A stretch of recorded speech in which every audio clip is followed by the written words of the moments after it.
सध्या पंढरपूर नगर परिषदेच्या निवडणुकीच्या रणधुमाळीला मोठ्या प्रमाणामध्ये सुरुवात झाली आहे। या ठिकाणी प्रत्येक पक्ष आणि आघाड्यांकडून आता प्रचाराला सुरुवात झाली आहे। मात्र या सर्व पक्षांच्या गर्दीत मात्र एका सुशिक्षित उमेदवाराची उमेदवारी ही सध्या लक्ष वेधून घेते आणि ते उमेदवार आहेत IT क्षेत्रातील दिग्गज राजसिंह डुबल। सध्या अपक्ष उमेदवार राज डुबल यांनी प्रभाग क्रमांक 12 मध्ये होम टू होम प्रचाराला सुरुवात केली असून त्यांना नागरिकांचा मोठा प्रतिसाद मिळताना दिसून येतोय आणि त्यांनी जाहीर केलेल्या माझे पंढरपूर 2.0 विजन या जाहीरनाम्याचं देखील सध्या प्रभाग क्रमांक 12 मधील मतदारांकडून मोठं कौतुक केलं जात आहे। पाहुयात मतदारांच्या प्रतिक्रिया कशा प्रकारे आहेत ते। सध्या पंढरपूर नगर परिषदेची निवडणूक ही लागली असून या निवडणुकीसाठी अनेक पक्षांकडून उमेदवार हे उभे आहेत। मात्र पंढरपूरमधील 12B या प्रभागामध्ये मात्र एक अपक्ष उमेदवार हे सर्वांचंच लक्ष वेधून घेत आहेत। या ठिकाणी सुशिक्षित उमेदवार म्हणून राज डुबल हे निवडणुकीच्या रिंगणात उतरलेले आहेत।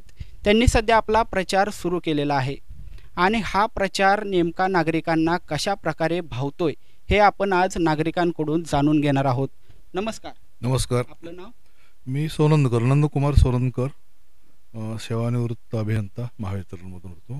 हे राज डुबल सर आपल्या प्रभागामध्ये उभारलेले आहेत, त्यांचा म्हणजे एकूण जाहीरनामा आपल्या हातात आहे, काय वाटतंय? वास्तविक पाहता नॉन पॉलिटिशियन लोकांनी राजकारणामध्ये यायला पाहिजे।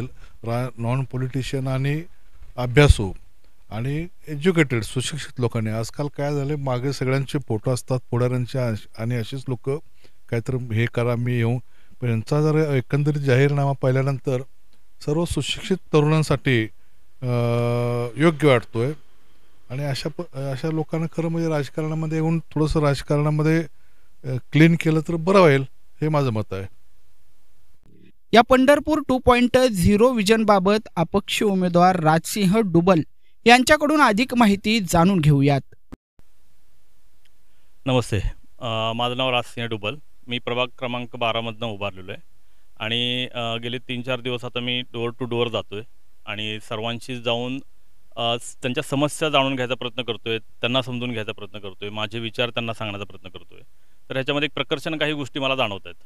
तर एक बेसिक गोष्टी आहेत की त्याच्यावर ह्या सगळ्या गोष्टी म्हणजे प्रॉब्लेम्स आहेत अजून देखील नागरिकांना।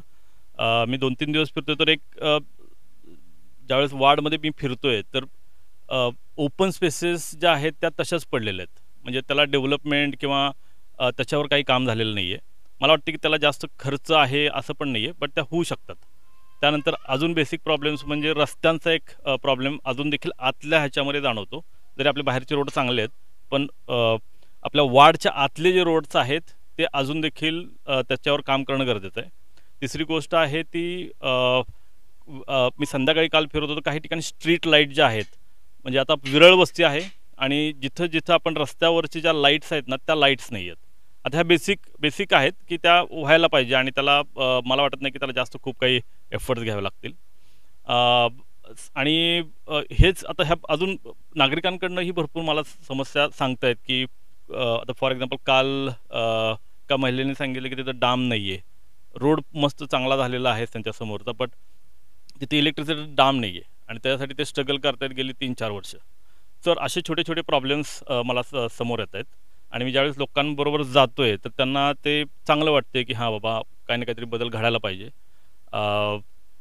आणि तेच ॲक्च्युली आता वार्डच्या रिलेटेड ज्या चॅलेंजेस आहेत त्याच्यावर फोकस करणं आणि हे कशासाठी करायचं तर पंढरपूर 2.0 विजन म्हणजे एक येणाऱ्या काळामध्ये आपण मॉडेल वॉर्ड जो म्हणतो त्याची जी एक संकल्पना आहे ती संकल्पना मांडण्याचा प्रयत्न करतोय मी। ते डेफिनेटली मी येणाऱ्या काळामध्ये बोलेल की तुमचा मॉडेल वॉर्ड कसा असायला पाहिजे आणि मग त्याच्यासाठी आपण काय गोष्टी करायला पाहिजे आणि त्यालाच पुढचं एक्सटेन्शन जे आहे ते पंढरपूर 2.0 विजन की त्याच्यामध्ये 7 पॉईंट आहेत वेगवेगळे। त्याच्यामध्ये पहिला आहे इंडस्ट्रीचा की जिथे एम्प्लॉयमेंट जनरेशन आपण म्हणतो, दुसरा आहे एज्युकेशनचा की बेसिक फाउंडेशन एज्युकेशनचं चांगलं व्हायला पाहिजे, तिसरा पॉईंट आहे एंटरप्रेन्योरशिप हब की ज्याच्यामध्ये एंटरप्रेन्योरशिप निर्माण किंवा स्किल्स सेट निर्माण करणं, चौथा आहे हिरवेगार पंढरपूर की सस्टेनेबल डेव्हलपमेंट आपण म्हणतो, पाचवा आहे त्याच्यामध्ये आपण डिजिटल सिटी डिजिटल सिटी की जिथं आपण टेक्नॉलॉजीचा यूज करून आर्टिफिशियल इंटेलिजन्सचा यूज करून वेगवेगळे ॲस्पेक्ट जे आहेत शहराच्या वेगवेगळ्या प्रॉब्लेम्स आहेत त्याच्यावर टॅकल करता येतील. आणि 7वा पॉईंट जो आहे तो वारकरी संप्रदाय जो इथे येतोय त्याला आपण अजून काय देऊ शकतो. तर असे वेगवेगळ्या मुद्द्यांवर त्या एक्सटेन्शनला धरून म्हणजे स्टार्ट ही होतीये प्रभागामधून, पण त्याचं एक्सटेन्शन जे आहे पुढं जे आपण बघतोय तो पंढरपूर 2.0 विजन घेऊन मी येतोय.